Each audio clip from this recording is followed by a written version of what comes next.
Tested mic 1212 Mosonfo Madi nyina watu moto the general aka social media president aka political general aka worldwide promoter obonyum kwa na wo promoter kese ama na promoter nyum no akowiasa fa na nyina ano ani watu moto the general DM me na shara nya adwuma kama pa shara so me dwuma di amedi atija dwuma di amedi no YouTube no aboafo bi adaroma ana dane de nyina so masam dwuma di ebiro Ps2 stabilities odini dwuma di nyina o lotom o lotto agent champion lotto agent oni size na shara to say de ma Ps2 ho yehu na oni size no ya aboafo me nsa bi o mo hye Ps2 achi Mr Adams hot ana Mr Frank o mo nyina e lotto akukudam sa kukudam ise wachi o lotto adwuma ma jack anya gudi intira Ps2 stabi wa jiwi ase afana nyina what I say twaba koma Ps2 stabilities lotto kios bi ani atwa ni mu Ps2 stabilities twaba ko udi billions a ye kan sika ma physical cash na gudi what I say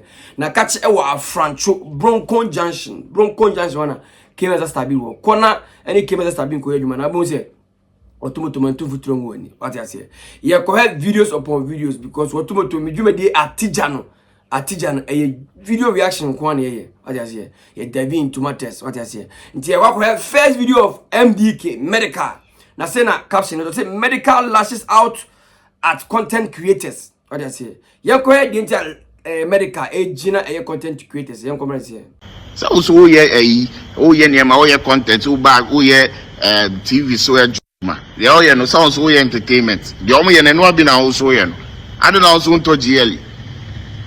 Why if you know buy Range Rover?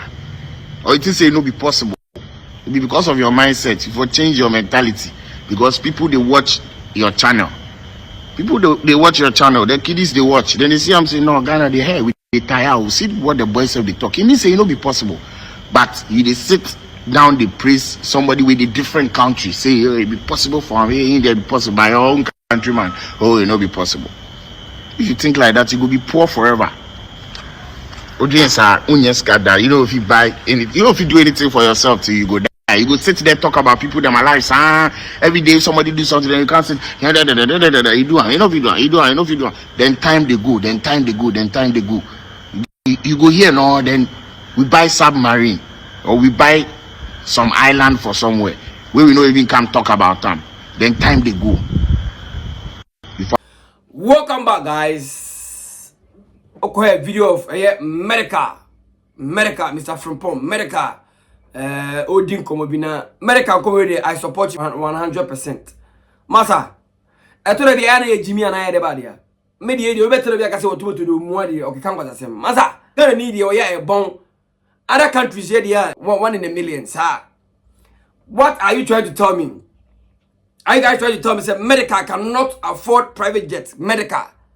Do you guys think we are playing over here? America. On to mean top private jet. But Asake, they wait for top private jet. I saw Asake own and I even share it. And you don't tell me that America to mean top private jet. What are you telling me? Now, America, is it not working? America is out there playing shows. Recently, Uncle O2, Uncle Philly, UK O2 Mai. And it's America because our top private jet. And who na a pioneer. Masa. Amunya sabi because asem ni bika. Dia one artists, young artists. We believe in them. May I believe in MDK because masa enya easy. Mo tie bi America ba and the first nomination nominating him akoma 7 nominations. Onya saying wanya ba akukura atwetwe ni anepo ya mode abrante film. Nyaboma mu wahye ne ho den aye adwuma na beduru ne na se ne so top private jet am to Jimmy se wontimi to na the private jet na omo different country ne to ana omo different planet ne to private jet no enyeska e die be na okromu a e wo bo se ye ton e bo da so nipa so wontimi to obi na mpese obeto anu nche se obi ntimi to akwa bi nyuma se ehia wan ka se ehia ye Scanty One Kwadwo Sheldon say here mo and kasa here obia. Adai. Ono no so akoto the private jet. Don't complain. Don't even comment about it. So want me share and kasa congrats. Want me share and kasa may God bless you so that nyame so betima blessing bi na sa ode negativity nko na betima kasa enye no kra masa fa wujimi so free up na so. Adai. Asake de wati my top private jet because of say Asake born in America on Anyambia no or a mate or a taxi mate and or a bus conductor. No team top private jet. Or when you know me musicians, Asake in America, when you know me musicians. Nanya some nyanka, and ya some nyanka, and a nipa kura nim say mre hane when a time yanka see na mutim say American team top private jet Asake betimato Asake of day and America of yesterday. America oba ene. Medical satisfy you man until the medical say year be 100 million or save scan don't even go to private yet no ah I am munyai sa life no munyai kromo so be yare na untimi begin up so be yare na untimi mo say man keep quiet and sit down ade as yet ya krom so ya say yetan ya ho yet ya krom so ye ntimi nya bibia because oye kim unwa be ka say ye nya ne sa oye say masa me metia na from day one meti media no so ma be duru na killer emre be duru e bom ma meta tata na ma yemo se manu ode a me kire se manu ode nche mo pa big man metia na ewe so ma me no me so na me pia me moto me so na me ne nam fam gachire na kom bi de me na me de tia no obia be yese wato moto kom de no da bi enti ma ne fam na me yese wato moto na wakoji ske masa me bo ha America can afford private jet. America can buy private jet. America is a big man, he can buy it. Stop tarnishing America's image. Mamunya said, don't belittle America. Don't act as if say America need no way. Ah, are you guys okay? America need no way. Like how? No O2 show no come and you be some mosia and a come on money ebo show. Huh? What I thought has brother man done to brother man a team of brother man, I hate brother man sir. Wow kromuni, wow artist. And then ono no se wa post se okoto private jet o se on toy na nyambia tikere Japan na gas to private jet ka ulu ota a word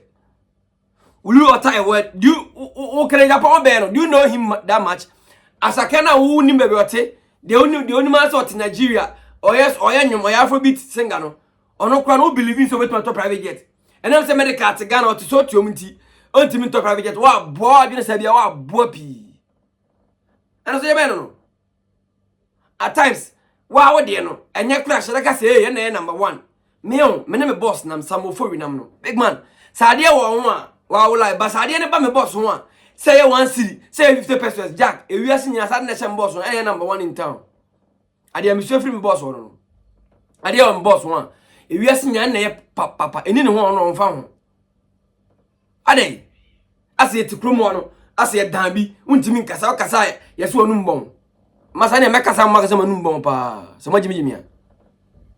Nobody should come on the internet to come and type say America cannot afford private jet a sentence a utility tense. Honestly, I thought private jet. I remember the enya anopa on so don koto ifu omu private jet ma no.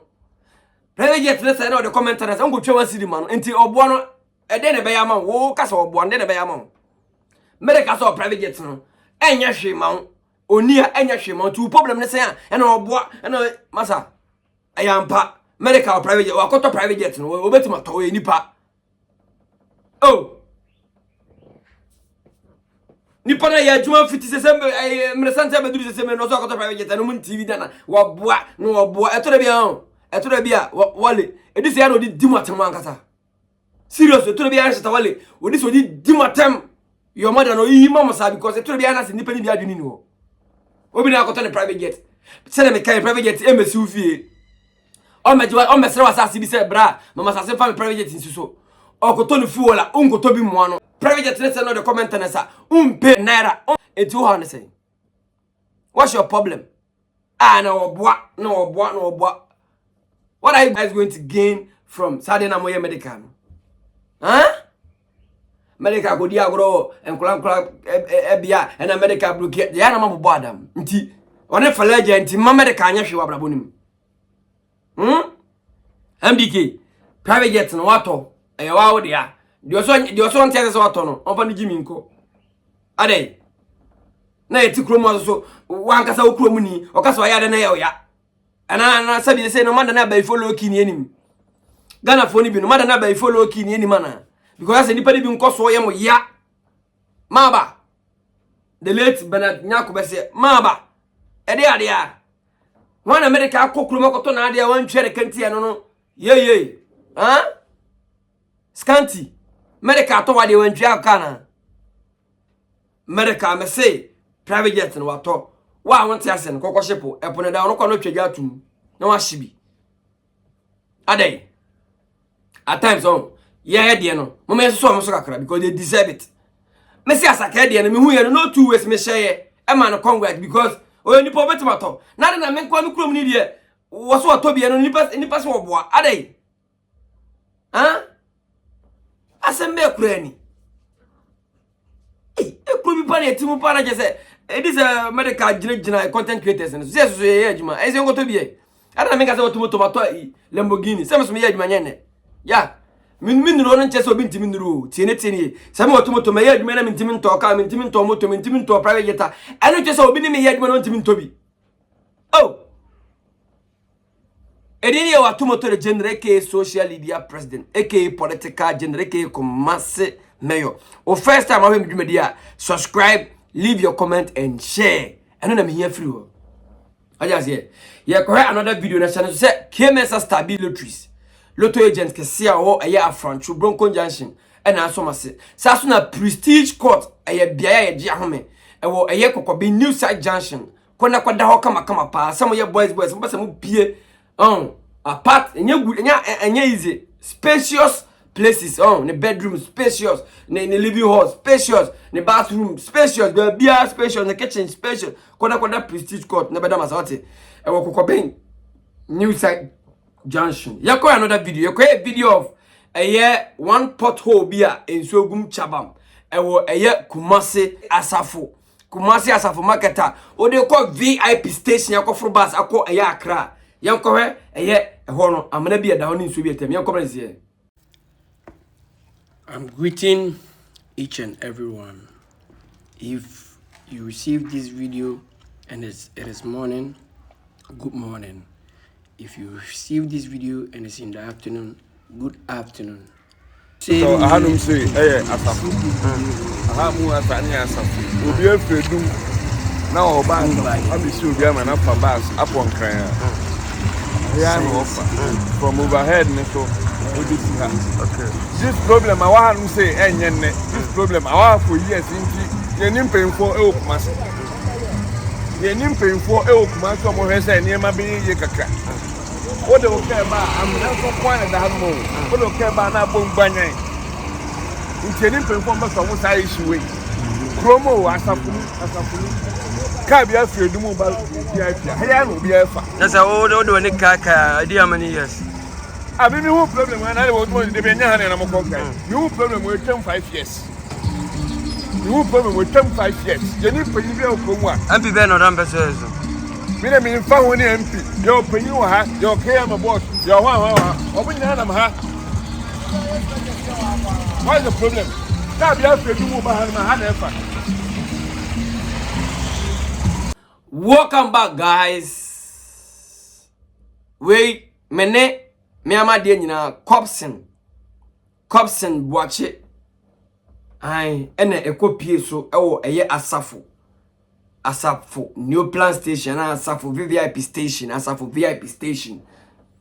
On our way, we no say no ufri eye adum okoye adum satana na obesena ko eye Asafo na ube yusu eye sa stretch na ekowura Asafo inside na mu na wonkofa eye me fa say straight one na so be dodge ufri overhead na soro de na so be wura se ya wura se na odi se na be wura Asafo na no amna da sa fam ho big man enye wenya yo wenya say normal pot we amna we a hole donko anajo unim kwan no na sa akronfo sound on a top speed jack ubewu you die. I no go lie you. I won't sit here and lie to you. If you don't know this road I'm talking about, and on a normal night you are doing your rounds and you don't know that place, with top speed, my guy, you die. Because that thing is not a normal pothole that you can dodge. It's a big hole. I bet him we but any paid any at the end of the day, and not outside of the town, it's inside of the town. Asafo. I wanna a kukudam nina a coffee bus, crack, coffee bus tutu kwan ko different regions I wo kromwa. But obia twinani. So the last time I asked Boachi said, Boachi, do you have MP over here? I said, nya MP asem. Enya MP asem. Baby, I didn't done the Kumasi Kwadwo Asafo Kumasi inside. And obia twinani. Omo mo yaduma wo nyina atwi o mani. Omo wo hwe kwan so atwi o mani. What are you talking about? Na busa say anyambia panyini na wo do ani atoro so na wo twese MP ne mbe ma no. Anyambia MP no oba ofa sa kwan so. Na oba kura ne ka no anyambia bosa am na yemu a e de na besie. Na ne wo na da bia wo adwuma kwan so na wote so na unya su didie no. Wo adwuma ho didie no. De na wo so wo ye. O ka bosa am na ne ma de na besie. Jack. At times on yetito na Ghana mpanyifo na Ghana mpanyifo. At times on mama said I'm fine once because baby any nam na you complain they don't pass there. Ai. Sametia say asafo sato kuro no mi su ho na sametwa say his excellency na dan kwa kofa na me ya.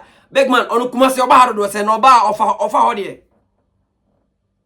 Let's ask ourselves. Say his excellency ba Kumasi a does he use that road or use that kwan no? Does he use that lane and is he going to see it? Oba hu ne ne no boy. Hey. I don't know etimi ko demonstration bi say dumso demonstration. Na etimi nkwa asa yakwan ho demonstration because yakwan na nya crowd. Me say ye mfiro na yemra baby say afrancho. So you so afrancho kwan na big man.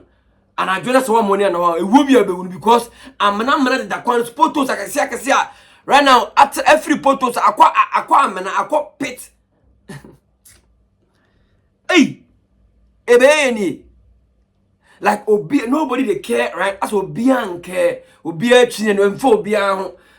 Me de me mfa ho, me de me koton ma de na ye to bia me mfo obi an ho. Big man, obeton wa de na ye beto ba busa say the all fun so ni mo beto wa de no. The offer kwano so beto wa de no. Se wa nya ma meduru ho beto to wa de no. Asafo market for intimi bo. Mo hwe se de bia mo dwedifo ana mo customers eba toma mo ntimu ye okay. It is mo ka chem se mo ntimi ma bia because of sa kwan no sa amana na nti ka mo no mo fanya mo na mo nye. Mo fa mo na mo nye. Ghana ne de siasi ejani nyina ma mpanyifo na politicians Jack ekroni de ebe wi su ebe wonwona yo. Amen kan che ebe wonwona papa because one kasa mo no shadan ke o politician de Jack ono kron ke chen o ye fa de say asafo nkoma media we bekom na on MP ho sa awampasua no so no ebi e to abama no o ma ho bi ye to abama no say o ye asafo MP on si ho bi enti busa say sa MP is he going to see this thing and do it for you? Is he going to see this problem and solve it for you? At the end of the day, you are the one who is seeing it every day. You've been seeing this thing every day. Every blessed day. You pass there, you use that road, so you've been seeing it yourself. What are you guys doing? Yeah, most of market. Then yeah, for some no. Enku obi ansa. Accident kese bi mesi wo ansa. Car kese bi metomne mununto na ha mo ansa. En cause traffic ansa na. You guys will complain. Hey, ekro bi am free media e asem o. Ekro ma be free mu no e asem papa. Asa ye nyina na nsa na mfakro no but ye nyina be se kro ye bibi boy. That's how I see it. Me am see ekro ma no chokro you. Ghana no class me nsa na mfa no sa but be se Ghana no boa me. Mo me hwe ni yo. Mo me hwe ni ye nya sa de Ghana ne de ye be to be this nya be na mbi say sa because we was up Ghana sam eso ade ho Ghana ni mu no em mo Ghana no onya so be ya ma Ghana no ba be se Ghana ni bibi boa wo be fa be ka se no an say na amen ye bia e be ba ya en krobum edini ya watu moto general aka social media president aka Kumasi mayor aka worldwide promoter or first time near jumede ndindi atija ya react to videos I was social media na so e dia kirantwie what just say Sheldon say jumede abofo so masene Kemensa stabilities Kusi casual prestige court Rogers beauty palace e wa Francho opposite Securiwa bank kona enya ho kama pa mo ye correct another video of one woman I think say Oton Jenny. Na yakobere yo si ton Jenny yakobere si. We benya president abedidi na temse president. Emma Ghana nye benya police adi police at the police je bribe benya so for the so for them say so for je asore madi esika se so for je asore masika di be di comfort them say comfort je amafo sika di ba hwere ono so ye uton je na no a je na no on the way abrabon nipa bibini ye I read you see oh dia way tube ka se jene ni gum cham o ba kona jene ni be to fe the board ndeng jack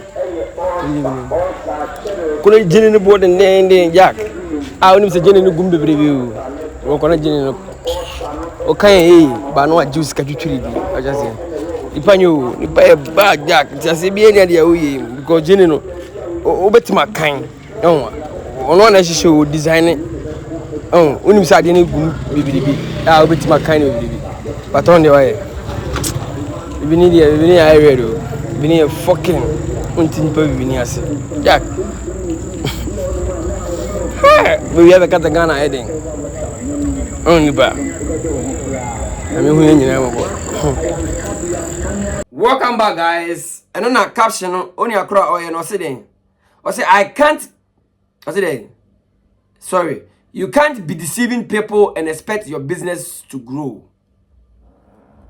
Yetia no ye ho kronfo mi wotomoto me kronfo on in my own lane oba mebu wo so awoti akiri a wo hwem no so ye kronfo in your own lane me so mba obebu me hwe wa onim se jene na woton no enye ma wa onim se ade na woton no enye ma wa onim se ade na woton nye ne bo no ne bo ankasa da ho na wo woton na twame ne bo wa onim se ade na wo hye no enye ma na wo woton ma nipa one day ye becho and ya sister you wow nim say jene na woton no wow de ade na hye ase enye ma ba woton ma nipa uyu abeka say oman ni mo ayedene but one force oman ni mo ayedene amaye ye hwe de ye bia you ene na mu ni say e yasema sinti asenhye na mfa mo na mani age e kire na ye mia say de ye so wo na wo ye eyi no sela no ona oto na oto nti obi aba bebu no ebeduru bebi na so kwakwa ye baya na ye de ahye oni ubenya osika we nyina wie sika na wubu ye no ubenya nyina wie la so obekwa na da baya ho ana so obekwa na da sela ho na akwa ye baya ho na so behu oni oya se so de oso to nje ni na anya de we sela ubu amanfo obaya so mba onyina ubu am oye number 1 woni ateche obi a ubu baya sinyina odi ebu baya sinyina one day oso kwakwa ye sela okwa ye baya no bi oba so why selling na Scanty so kwa buyer oba na obi so abu na so ahuanim yenya de ye bia na hanam da bia meka se de odi ye watomoto nya na enye wa onu se enye watomoto de wa onu se ade am de ye watomoto enye de ba me yire mo de ye watomoto etina se watu sakre de bi ye wa don't complain opa nyam da je kwatena ba bi superman watomoto mu ade watomoto ni ne ho hwe watomoto ye ma asem watomoto ayese me no need problem. Member how kula na me am from nam kula they do that thing to me buso am say ha me ana one day obi di bi be yo no e ko hene unti ma me auto nje na ye say na de ubu obaya sinya no e do why e dey is come kwa buyer na sala bi so abu that's all. I go by the name Watumoto General K social media president political general K worldwide promoter. If you're an artist and you have song out there and you want us to promote for you, just DM me, I'll do it for you and you see it yourself. I don't play, I don't joke. I do it as it is. I am out. Shall I mention?